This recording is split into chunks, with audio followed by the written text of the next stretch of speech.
As practice, we're going to work through a few quick fixes. This first one's going to use the redeye underscore start.psd file. Sometimes when you take an image, if you're using a flash, you'll get this red eye effect. A lot of camera phones already edit this out automatically. Photoshop has a tool that allows you to remove it from a DSLR camera like we might have. To do it, you will find the tool. It's going to be in the under the healing tools. And you will need to look at setting the pupil size and the darkness amount. For this, you're really wanting to make sure that you pay close attention to where the pupil should be. While you are using this tool, you can very quickly give it almost a demonic eye that's completely black. So take your time and find something that looks natural. Here we're going to use the curves adjustment layer to try to brighten up this image a bit. So if you look into curves, there's an auto button that's near the right side. And what that will do is it will analyze the histogram and it will try to correct it on a per image basis.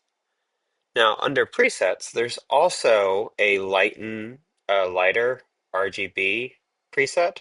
And what that will do is it will lighten up an image in the same way every single time. The final thing you can do is you can use this top tool to find a mid-tone, like her skin tone, and try to brighten it up based on that by clicking and dragging. Three different ways to do the same thing. The Liquify tool is found under the filter panel, and it's an incredibly powerful tool for being able to modify an image almost like clay. Now, this newer versions of the tool, you can see that there are some lines on the image that connect with her face. And you can also see under the face aware liquify features that you can link these eye size values and you can grow them or shrink them. Now, this can start to look very unnatural, same with the eye height, um, but it allows you to really change these features to try to emphasize certain parts. So we're going to make her eyes and eye size and eye height a little larger.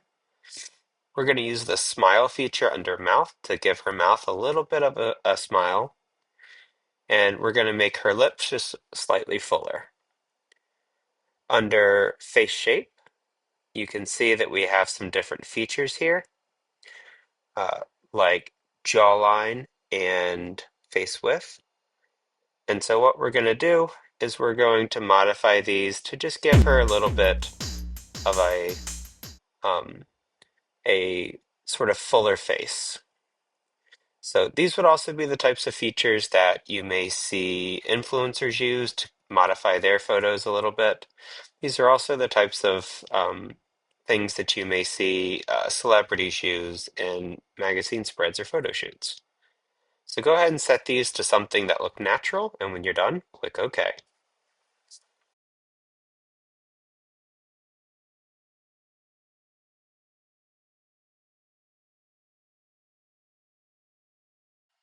All right, here we're going to use some tools that we're familiar with and some tools that are new for the first time. So what I want you to do is to go to Layer and Layer via Copy. What this will do is it'll copy the background layer, and we're going to name this one Car. Once you've done that, you're going to find the Object Selection tool, and you're going to just click on the car. And once you've done that, we're going to create a layer mask. So we've been working with layer masks with um, like our adjustment layers. But now we're going to use it just to kind of isolate part of an image. When you do that, you get a little thumbnail that's black and white, and you'll see that the white part is the car that you had selected. Now that we have the mask applied for the car, we're going to select the background layer, and we're going to go to Filter and Convert for Smart Filters. This will allow us to have some more access to modify this layer that we would have had when it was just a basic background. So once you've done that, we're going to go to Filter Blur Gallery, and we're going to choose a path blur. And what you'll see is you now have these two dots and an arrow, and then you have some settings over at the side. Speed here is going to give an effect that blurs it as if the object is moving. So if we move it up to 200%, what you'll see is that it looks like this car is now traveling very quickly, but it looks like it's going backwards. So with that arrow, we want it to move around to the other side so it's pointing away from the front of the car. Now it's going to look, as you can see on the back bumper, like the car is speeding forward. But we've also lost this guy that's right here. So clicking on the actual thumbnail for the car mask, grabbing our paintbrush and zooming in, what we can do is we can actually paint directly onto the mask and be able to bring the person back into focus. And we're going to do this by making parts of the mask that were black now look white. And that's going to reveal the man's head.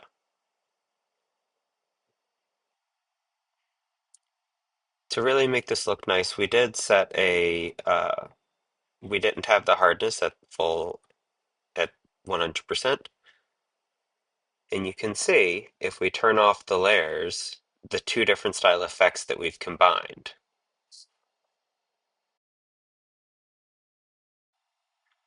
But now we've got this sort of odd effect with these static wheels. So what we're going to do is we're going to copy the layer, but this time we're going to do it by dragging the car layer and mask down to the new layer button.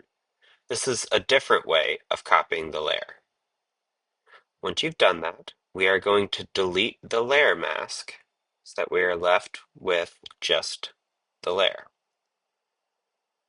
From that, we're going to grab the paint selection tool and we're going to paint over top of the wheels. You want to try to get just the wheels and then the inner rim and not get anything that's in the middle. And you can see here I made a bit of a mistake, so I'm going to go and redo that. And once we've done this, we're going to create a new layer mask.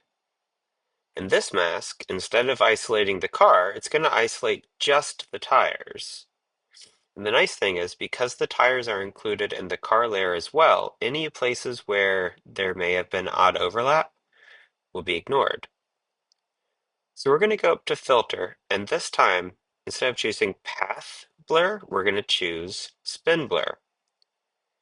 And you see if we move this central point over top of the wheels, and we increase the amount by dragging that center point to about 50%, it will add a spinning effect to the wheels that now makes it look like they are moving.